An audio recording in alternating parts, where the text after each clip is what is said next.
Hey guys, it's June, so I wanted to bring you guys my top 5 baits for the month of June. This is going to be regional based, so I fish a lot of highland reservoirs and then like TVA lakes. So what you're going to see is going to be based upon that. So if you're like at a grass lake in Florida or fishing like tidal water or something, these may not be the absolute most dialed for you, but there's probably going to be some carryover regardless.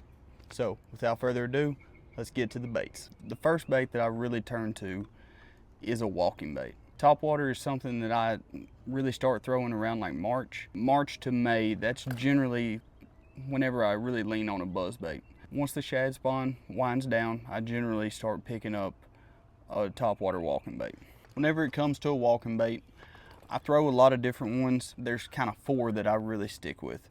My starting point most of the time is going to be with that Super Spook.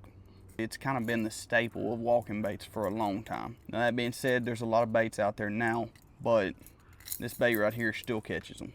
Along those same lines, if I'm wanting something that's a true walking bait and not really a pencil popper, that Strike King Sexy Dog, for a budget bait, that's a pretty good one. It's got a really good sound about it. I've had some really good days on that bait. Along the lines of the pencil poppers, I really throw 2. First one, it's going to be that Lucky Craft Gunfish.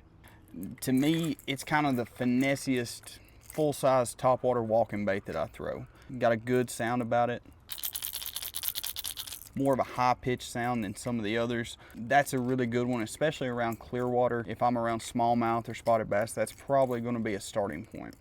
Or at least it was. It was kind of my starting point until I started throwing this. This one you guys probably already know. It's the Evergreen Shower Blows. That's the 125 size. Really like this bait. It's got sticky, sharp hooks on it. Just really good components all the way through. The sound, it's got a little bit more of that deeper sound. If I'm going to throw a pencil popper, that's going to be my go-to. And it's been that way for about the last year or so. Being that I'm on the TVA, gotta have this box in the boat. Once June approaches, even like mid-May, go ahead and get this one out. Just a box full of 5XDs and 6XDs. That Chartreuse Blue, that's a bait that I really like, and I think that bold color really draws them in, especially whenever they first get out there. That's a 5XD there.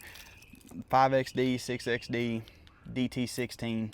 That's generally where I'm going to be around when it comes to deep cranking. I really don't stray too far away from that either. Bait number 3 has got to be a swim bait. That's the Storm Largo Shad there in the 4-inch. And I really like this bait whenever it gets to be summertime because I think it's a good crossover between a really big largemouth style swim bait and then more your finesse swim baits like you would throw for smallmouth or spots or on those highland reservoirs. This is one that does both. Right at home on ledges just as much as it is throwing it off of a shoal or a deep point or whatever. So that's a really good one. I generally start with like a 3/8 or a 1/2 ounce head. Since we got live scope, it's amazing how fast a 3/8 or 1/2 ounce will fall. So I do a lot of fishing with that. That's really something that I lean on. Really like that Storm Largo Shad, and especially in that 4-inch once June hits.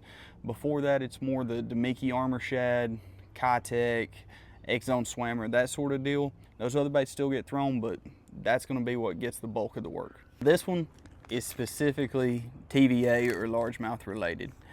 If I'm on a highland reservoir, this one doesn't get thrown. A big worm in the summertime is something that I really like, especially June. Those fish they're out there now, they're grouped up. A big worm's really something that you can throw and get a lot of bites with. A couple of my favorites that I like to throw. This is the Mag 2 by Zoom, and then that is the Old Monster there. As far as colors, really you can throw about anything. Green Pumpkin Red's always been good. Straight black is also something that's definitely worth throwing out there. Don't be intimidated by the size of these worms. I know whenever I first moved down here, I felt the same way, but you'll get bites from 10-inch fish and you'll get bites from 5-pound fish on this. So a big worm is really something that I like to throw this time of the year. You can throw it on the Texas rig. Personally, I normally don't. I really go between 2 things. The first is gonna be an oversized shaky head. The second is gonna be that wobble head. If they're in a mood not to chase, that shaky head's gonna be the one that gets thrown first. If you think that you can kind of get them to chase or roam a little bit, that wobble head is kind of the way to go. I know everybody throws shaky heads normally in finesse situations. Don't think of this bait as a true finesse bait. It does get a lot of bites, but you're just as likely to catch a better than average fish on this as you are anything else this time of year. So you can see how that matches up and looks on there. That's a confidence deal for me in the summer. It gets a lot of bites and I feel like I'm not fishing past a lot of fish. Like I said, 12 inchers will eat this all the way up to 5 and 6 pounders. Bait number 5 is kind of my bailout bait in the summertime. Since getting Live Scope, this is kind of something that I've started trying a lot more, and I'm really liking the results. This is the Daiwa Neko Fat Worm, and bait number 5 is going to be a Neko rig. I'm going to go ahead and rig one up while I talk with you. I had my VMC Neko pliers out here, but I guess I left them in the house. Now this Neko rig, not only does it get bit on bottom, like how you would be targeting fish with a shaky head or a jig or a Texas rig, but also a lot of fish eat this on the fall, and you can really target fish that are kind of sitting on a particular piece of structure that don't want to move a whole lot or relating just off the bottom.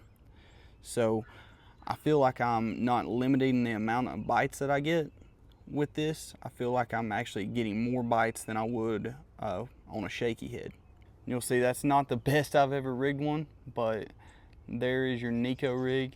Like I said, that's kind of replacing a shaky head for me in certain scenarios. Now, that being said, if I pull up to a brush pile, this probably isn't going to get the first cast. It's got a big exposed hook right there. That's a snaggy bait. You're going to get more bites on it than you will a shaky head more days than not, but you're also going to lose a lot more. So I wouldn't go out there with just a pack of hooks if I'm throwing this. If I really need a bite in the month of June, or really any time of the year now, that's something that I'm leaning on and picking up. It just gets a lot of bites and helps me put more fish in the boat. That does it for the top 5 baits for the month of June. June is a great month for bass fishing. There are fish up shallow. There's a lot of fish out deep.